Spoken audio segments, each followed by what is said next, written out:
медицина және әлеуметтік күтім қызметтілігі бойынша жеңімпаздарды марапаттау үшін сахнаға Атырау жоғарғы медицина колледжінің оқытушысы, бас сарапшы Ерікбаева Гүлдана Нұрымовнаны шақырамыз.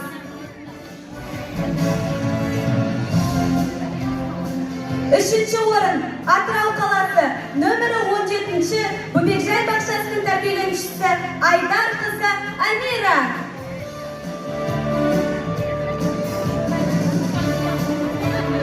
Қошеметтеп отырайық, балдарымызға қолдау көрсетейік.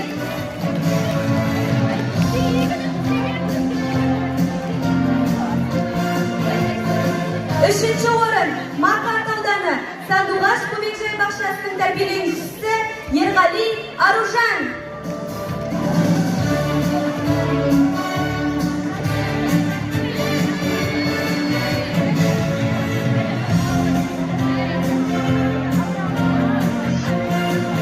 Екінші орын Жылой ауданы Әсем Бөбекжай бақшасының тәрбиеленушісі Сапуан Айым.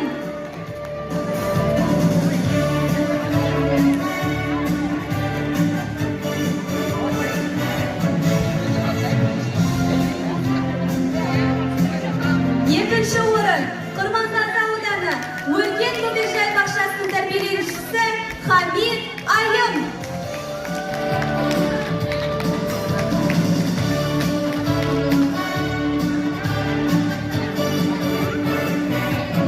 Бірінші орын Исатай ауданы Балдырған Бөбекжай бақшасының тәрбиеленушісі Нұрлан қызы Аяла марапатталады.